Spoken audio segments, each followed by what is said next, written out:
Bonjour et bienvenue dans cette vidéo, j'espère que vous allez très bien, ici Serge Jérôme, et je voulais vous faire cette petite vidéo, on va dire, pour vous parler que, en effet, je vois ô combien il est important de bien choisir pour un professionnel un prestataire de référencement Google, parce que, bon, on a l'impression que tout le monde travaille comme nous, qu'ils ont le même respect, la même éthique, avec que tout le monde fait quand même plus ou moins bien son travail. On se dit, bon, il y a des bases que tout le monde doit faire, doit respecter dans un contrat lorsqu'il s'engage à accompagner un client. Mais il s'avère que, malheureusement, en faisant un audit, donc avec dans une réunion il y a quelques jours avec un de mes collaborateurs que j'aime beaucoup, nous voulions essayer de voir comment accompagner une personne, et donc j'ai été amené à aller faire le curieux dans le site qu'une agence lui a créé. Donc je suis allé voir un petit peu, je me suis dit je vais aller voir tout ça, et j'ai fait ça pendant la réunion. Ça m'a pris 10 minutes, même pas. Nous étions en réunion, donc avec mon ami et collaborateur. Et donc j'ai pris quelques instants pour regarder un petit peu, vite fait, tout ça. Et puis je me suis rendu compte que en fait, le travail qui avait été fait sur les 3 dernières années pour ce professionnel du transport, eh bien en fait que c'est comme si aucun autre travail n'avait été fait dans le référencement naturel, alors que pourtant, d'après ce que je sais, il paye plus de 350 € par mois pour une prestation de référencement Google. Et en fait, je pourrais dire qu'au final, avec le recul, c'est une vraie catastrophe. J'ai vu des pages qui étaient des pages de blog, par exemple, qui étaient tellement en deçà des espérances de ce qu'on peut attendre d'un professionnel pour pouvoir espérer positionner cela sur Google et puis en faire un contenu attrayant, intéressant pour les lecteurs et qui apporte de la valeur, qui soit riche, qui amène une stimulation, en fait, qui apporte des informations, mais on en était loin, en fait. J'ai vu donc des choix de mots-clés qui sont complètement à côté de la plaque, c'est-à-dire il y avait des mots-clés à aborder qui n'ont pas du tout été abordés. C'est comme si les gens ne connaissaient pas le métier. C'est ça qui m'a choqué, en fait, c'est que quand j'ai fait vite fait l'audit, quoi, ça m'a pris 5-10 minutes, et je me suis dit, mais en fait, c'est l'impression que quelqu'un a voulu faire un travail qu'il ne connaissait pas du tout. Donc c'est comme si quelqu'un avait voulu vendre la prestation SEO, mais sans s'y connaître, ou tout simplement en s'y connaissant, mais en visant à côté. C'est-à-dire les mots-clés qui ont été travaillés, ce sont des mots-clés, en fait, qu'on va dire de marque, ou de branding, mais même là, sur cette part-là, ça a été très mal fait, parce que ça vise à côté encore. C'est-à-dire ils n'ont pas visé droit au but, ils ont visé à côté, je dirais même sur des secteurs d'activité qui sont pas directs, qui touchent pas directement le client, ou qui ne le touchent pas de la manière la plus précise, la plus intéressante. Et en fait, je me suis dit, oh là là, donc quelqu'un qui paye comme ça chaque mois, et qu'au final, il se passe rien du tout, c'est vraiment, ça fait mal au cœur, en fait, on se dit. Et je me dis que finalement, ça peut arriver à beaucoup de gens, ça peut arriver à beaucoup de personnes.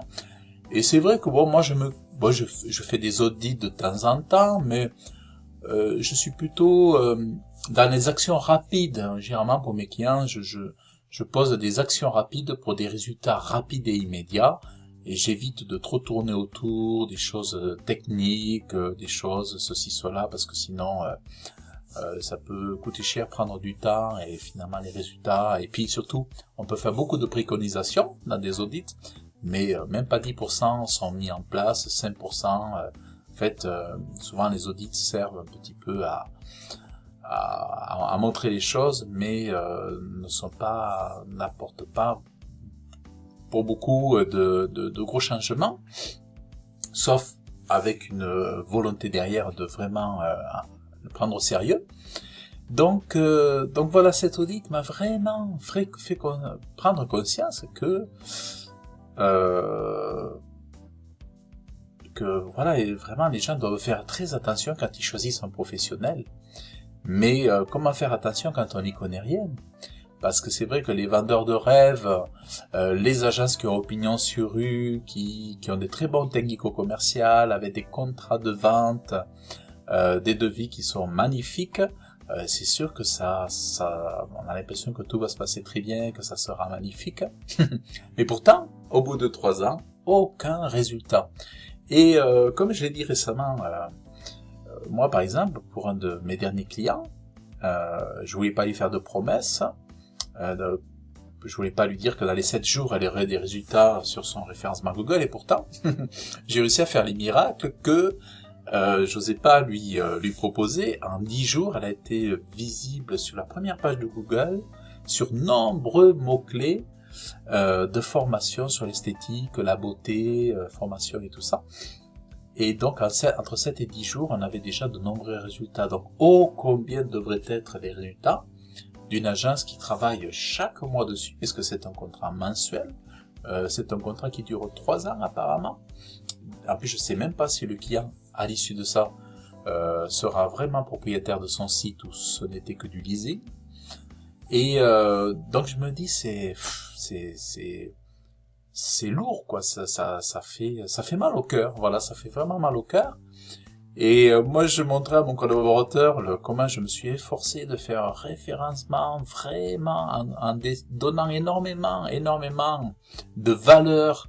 Et alors, en faisant vraiment des cocombes sémantiques pour mes clients avec des pages vraiment belles, avec vraiment du beau contenu, même des images qui sont uniques.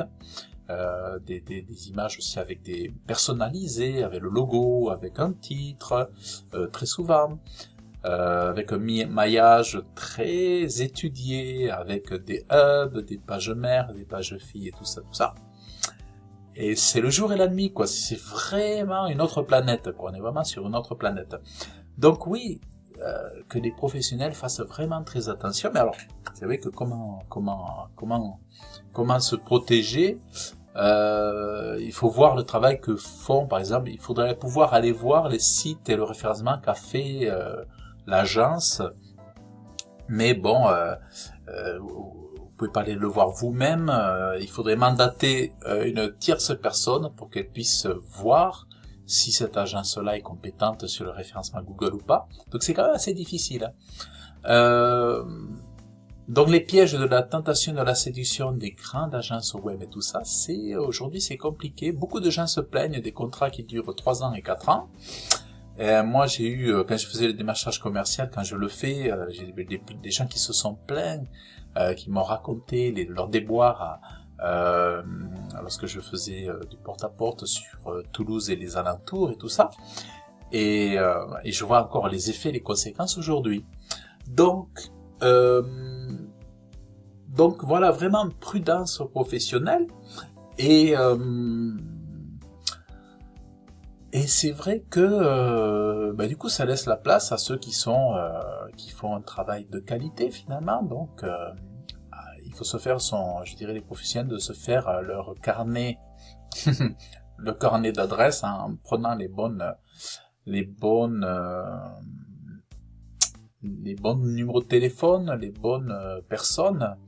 Moi je dirais, n'ayez pas peur de prendre des consultants indépendants, un peu type profession libérale, qui sont des consultants, qui soient des indépendants. N'ayez pas peur qu'on appelle aussi des freelance SEO, bien sûr. N'ayez pas peur parce que je pense que le côté à taille humaine, aujourd'hui comme hier d'ailleurs, hein, c'est quand même un gros plus, parce que si vous tombez sur quelqu'un comme moi qui va faire attention à tous les détails, qui va être investi à 1000%, franchement tout le monde en est gagnant. Enfin, voilà. Et puis en plus, bon, moi, je vois, ce qui est chouette, c'est qu'après, bon, les clients font une recommandation avec leurs amis et tout ça, leurs proches, leurs amis, leurs cousins. Et puis ça c'est super. Et puis il y a la publicité qui se fait en automatique, on va dire. Ça c'est bien. On a presque plus besoin. Des fois je suis surpris, j'ai presque plus besoin de faire de la prospection commerciale. Bien que quand je la fais, ça me fait du bien, ça me fait faire un peu de sport et puis discuter avec les gens et tout. Mais vraiment, voilà, alerte, faites attention, ne faites surtout pas confiance à tout le monde. Méfiance aux grosses agences qui vendent du site internet et tout ça, qui font tout en fait et que vous n'êtes pas sûr que c'est difficile de savoir avec ces grosses agences s'ils sont compétents ou pas, s'ils vont vous faire ça correctement. Peut-être voilà, si vous avez un contact qui s'y connaît, quelqu'un qui s'y connaît, que lui il aille voir les sites qu'ils ont fait, qu'ils ont traités dans le référencement pour voir si les résultats sont bons, corrects. Et voilà, je vois un petit peu cette solution-là, voilà. Donc voilà un petit peu, revenir à des structures à taille humaine. Voilà un petit peu ce que je vous conseille. Alors ce que je voyais dans le site en analysant, donc c'est qu'ils avaient ciblé à côté de la plaque, ils avaient même pas ciblé les mots-clés urgents, de court terme, de moyen terme, de long terme. En fait, c'était complètement à côté, il n'y avait pas d'étude. Parce que l'étude de mots-clés, l'étude préliminaire des mots-clés, et savoir quelle liste de mots-clés on va travailler en premier, cette étude préalable, elle est indispensable. D'ailleurs, je trouve intéressant parce qu'il y a des fois des prestataires, des professionnels du consultant du SEO qui proposent cette prestation seule, unique, par exemple, de vous délivrer une liste de mots-clés, comme puis ensuite un autre va se charger d'ajouter à la stratégie de référencement naturel. Donc ça, c'est pas mal aussi de proposer une liste de mots-clés, mais en fait, c'est vrai que travailler les mots-clés qu'il ne faut pas, les uns à la place des autres, ça c'est triste. Ça c'est vraiment triste. Donc voilà, vraiment soyez très prudents par rapport à ça. Puis après j'ai vu des URL toutes moches avec deux fois le même mot dans l'URL, par exemple transport et transport, avec deux tirets côte à côte ou avec des chiffres aussi, un peu comme sur les articles avec des chiffres plus l'URL, tout ça. Bon, je me suis dit mais waouh, qu'est-ce que c'est ce truc? Et en plus, je pense avoir compris que la plupart des pages n'étaient pas indexées non plus. Waouh, j'ai dit waouh. Heureusement que je m'amuse pas à faire de l'audit de beaucoup de sites internet parce que je serais comment dire,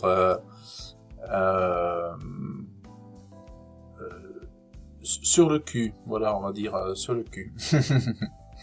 Donc voilà, vraiment, sélectionnez votre prestataire, regardez autour de vous, regardez les résultats qu'il a, les avis Google par exemple aussi, les avis ici ou là, peut-être pourquoi pas regarder ses sites internet aussi, à voir. Bon, des fois on dit que le cordonnier c'est le plus mal chaussé, donc ça veut pas toujours dire que un professionnel parce qu'il est mal référencé, c'est parce qu'il est mauvais dans son expertise, mais c'est surtout parce que comme c'est lui qui chausse les autres, il a peut-être pas le temps de se chausser lui-même.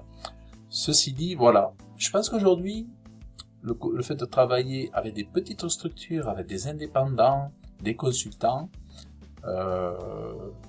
c'est là où, moi personnellement, si je devais être à la place des professionnels, c'est là où je me sentirais plus à l'aise. Voilà. Donc, c'était mon petit partage que je voulais vous donner à chaud.